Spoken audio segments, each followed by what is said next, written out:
सुप्रभात बच्चों, मैं रागिनी श्रीवास्तव आज कक्षा 7 में आप लोगों को हिंदी व्याकरण पढ़ाने जा रही हूँ। आप लोग भी अपना किताब खोल लीजिए और ध्यान से पढ़िए। पहला पाठ भाषा और व्याकरण आप लोग पढ़ चुके हैं। आज दूसरा पाठ वर्ण विचार आप लोगों को पढ़ाने जा रही हूँ।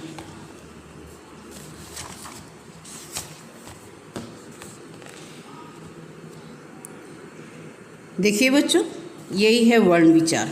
आपको शुरू करें। जब हम बोलते हैं तो बोलते समय मुख से अनेक ध्वनियाँ निकलती हैं, जैसे रिया विद्यालय जाती है। उपर्युक्त वाक्य का उच्चारण करते समय मुख से जो ध्वनियाँ निकली वे इस प्रकार है। शब्द देखिए, रिया विद्यालय जाती है, ये 4 शब्द हैं। और रिया शब्द में आपको जो ध्वनियाँ निकलती हैं वो क्या क्या हैं? र हलंत प्लस ई प्लस य हलंत प्लस आ। फिर है आपको विद्यालय। विद्यालय में है व हलंत प्लस ई प्लस द प्लस य हलंत प्लस आ प्लस ल हलंत अ प्लस य हलंत अ। फिर उसी तरह से जाति का भी है ज हलंत प्लस आ प्लस त हलंत प्लस ई है ह हलंत प्लस ए। बच्चों, ये ध्वनियाँ जो है ना मुंह से जो निकलती है ना, ध्वनियाँ ने जो आवाज़, तो रिया विद्यालय जाती है। तो ये सारी जो रिया जो हम लोग बोलते हैं, ये सारी ध्वनियाँ हैं। इसी र ई य आ, ये आवाज़ जो उच्चारण होता है ना, ये ध्वनि इसको कहते हैं। तो इन ध्वनियों को अब और खंड नहीं किए जा सकते हैं। ये ध्वनियाँ ही वर्ण कहलाती हैं। मुख से उच्चारित ध्वनियों को के लिखित रूप को ही वर्ण कहते हैं। वर्ण को ध्वनि चिन्ह भी कहते हैं। ध्वनि बोलने और सुनने में आती है, लेकिन वर्ण लिखने, पढ़ने और देखने में आती है। बच्चों, जो मुंह से जो ध्वनियाँ निकलती हैं उसी पर आपको ये सभी वर्ण को उसी पर निर्धारित किया गया है। जैसे आपको र मुँह से निकला तो आपको डिज़ाइन बना गया है कि यही र है। मुँह से जो आपको आवाज़ हुआ ई, तो आपको उसी का चिन्ह अंकित किया गया कि यह ई है। लेकिन अब इसको हम लोग र को चाहें आपको खंड करें, टुकड़ा करें, तो ये नहीं हो सकता है। आपको जैसे ह है, ह को हम लोग और टुकड़ा करें, ये नहीं हो सकता है। रिया शब्द जो है, देखिए इसको कितने हम लोग टुकड़े किए। र हलंत है, फिर जोड़ है, फिर ई है, फिर जोड़ है, फिर य है, फिर जोड़ है, फिर आ है। यानी इतनी ध्वनियाँ मिलकर के ये रिया बना है। इसको हम लोग टुकड़े किए। लेकिन अब अगर र ई य और आ इसको टुकड़े करेंगे, इन ध्वनियों को, इन आवाज़ को, तो अब ये टुकड़ा नहीं हो सकता है। तो यही ध्वनि जो है जिसको हम और टुकड़े नहीं कर सकते हैं, इसे ही हम वर्ण कहते हैं आपको। यानी मुख से उच्चारित, यानी मुंह से निकली हुई जो ध्वनि है उसको, उसके लिखित रूप को ही हम वर्ण कहते हैं। वर्ण को ध्वनि चिन्ह भी कहते हैं। वर्ण को यानी जो आवाज़ से के अनुसार जो हम लोग जो चिन्ह बनाएं, तो इसे वर्ण को हम लोग ध्वनि चिन्ह भी बोलते हैं। ध्वनि यानी आवाज़ जो होता है ये बोलने और सुनने में आता है, लेकिन वर्ण जो है ये लिखने में, पढ़ने में और देखने में आता है। अतः स्पष्ट है, यानी हम लोग क्या समझते हैं कि भाषा की सबसे छोटी इकाई जिसके और टुकड़े नहीं किए जा सकते हैं, वर्ण कहलाती है। ठीक है बच्चों, अब चलें हम लोग देखने कि तब वर्ण कितने हैं। आखिर इतने सारे जो ध्वनि होती है उसके अनुसार जो आपको चिन्ह अंकित किया गया, तो उसकी भी तो संख्या होगी। तो अब चलिए हम लोग देखें कि कितना है। और ये जो वर्णों का जो संख्या है ना, उसको क्रम में लिखा गया है, माने कि कौन सा वर्ण पहले आएगा, कौन सा बाद में आएगा, फिर उसके बाद कौन सा आएगा। तो इस तरह से वर्ण को क्रमबद्ध में जब व्यवस्थित करते हैं तो हम उसको बोलते हैं वर्णमाला। अब चलिए, अब हम लोग मानक हिंदी वर्णमाला पढ़ें, यानी कि जिसे विद्वानों ने आपको मान लिया है कि कौन सा अ है, कौन सा क है, उसी को हम लोग अब पढ़ने चले आपको। तो अब देखिए कौन कौन से आपको वर्ण है। देखिए वर्ण है अ, आ, ई, उ, री, ए, ओ, औ। ये जितने हैं ना, इसको हम लोग स्वर बोलते हैं। अ, आ, ई, उ, री, ए, ओ, औ, ये स्वर है। और अनुस्वार देखिए, अ के ऊपर जब बिंदु पड़ते हैं तो उसको अनुस्वार कहते हैं, और अ के जब बगल में उसके जब पढ़ते हैं बिंदु तो उसको विसर्ग कहते हैं। बिंदु नहीं बोलते, विसर्ग कहते हैं हम लोग। और ये क्या कहलाता है कि अंग और अह, ये इसको हम लोग बोलते हैं अयोग वाह। अ से लेके औ तक हम लोग बोलते हैं स्वर, और अंग और अह को बोलते हैं अयोग वाह। चलिए अब व्यंजन पढ़ें। व्यंजन देखिए, क, ख, ग, घ, अंग, च, छ, ज, झ, ञ, ट, ठ, ड, ढ, ढ, त, थ, द, ध, न, प, फ, ब, भ, म। ये सब क्या है आपको, ये व्यंजन है आपको।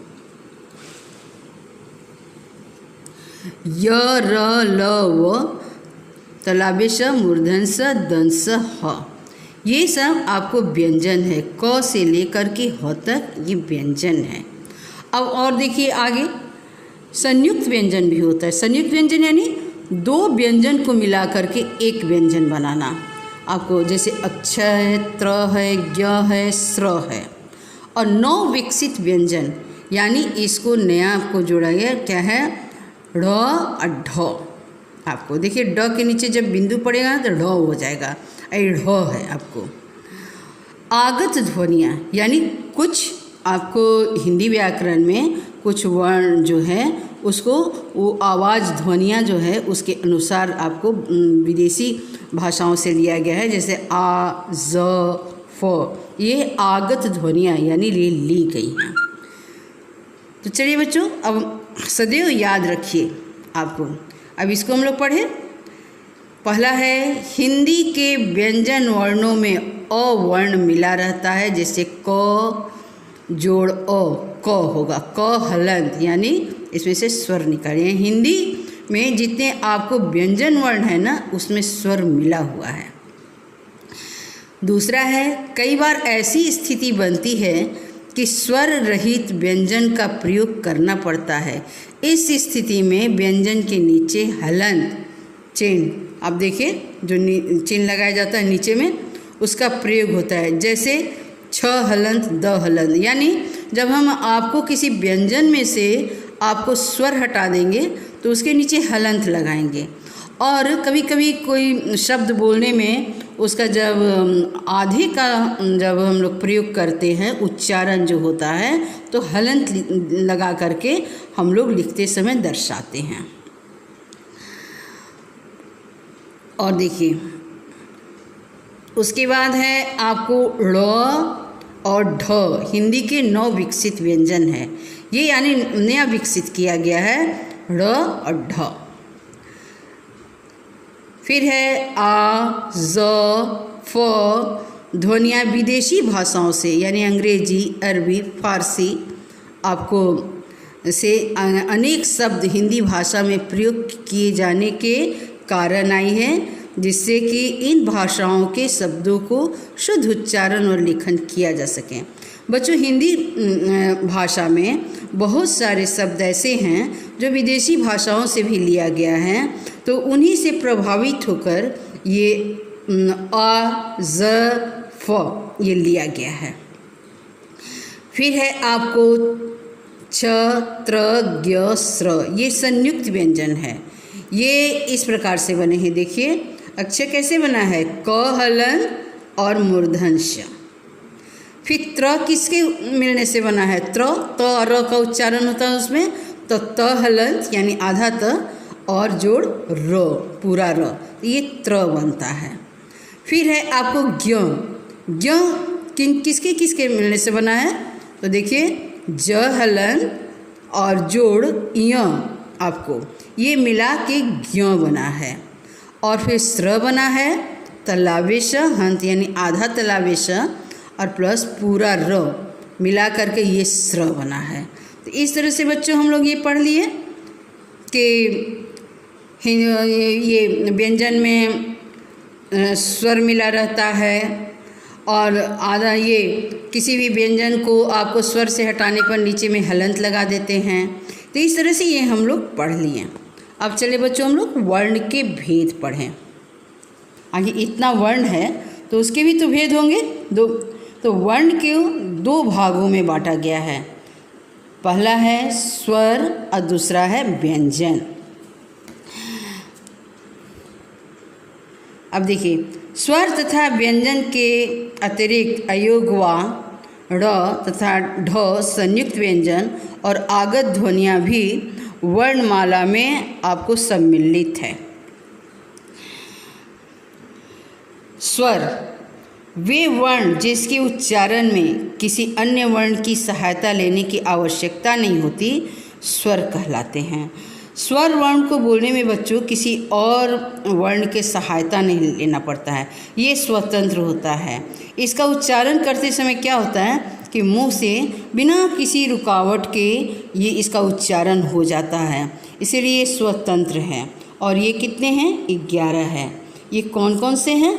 देखिए अ, आ, ई, उ, री, ए, ओ, इस तरह से है। अब बच्चों अब स्वर के भी भेद हैं।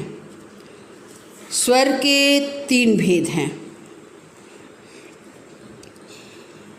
ह्रस्व स्वर, दीर्घ स्वर और प्लुत स्वर। पहला है ह्रस्व स्वर। जिन स्वरों के उच्चारण में केवल एक मात्रा का समय लगता है वे ह्रस्व स्वर कहलाते हैं। ये 4 हैं अ, ई, उ, री।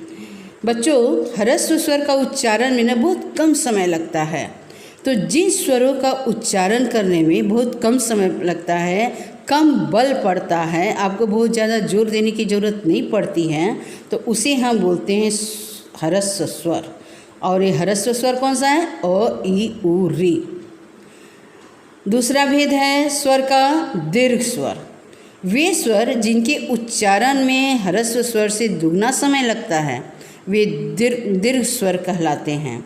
और ये 7 हैं आ, ई, उ, ए, ओ, औ। बच्चों ह्रस्व स्वर में बहुत कम समय लगता है, थोड़ा कम बल पड़ता है, लेकिन दीर्घ स्वर में बोलने में ह्रस्व स्वर से दुगना समय लगता है, यानी थोड़ा ज़्यादा बल पड़ता है, तो उसे हम बोलते हैं। तो जिन स्वरों को बोलने में थोड़ा ज़्यादा समय लगता है और बल पड़ता है उसे हम बोलते हैं दीर्घ स्वर। तो ये कौन कौन से हैं? देखिए आ है, ई है, उ, ए, ओ, औ। अब बच्चों तीसरा है आपको प्लुत स्वर।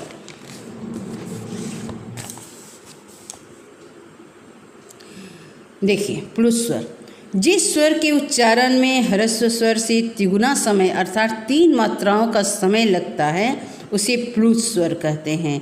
इसका कोई चिन्ह नहीं होता, इसके लिए 3 का अंक लगाया जाता है।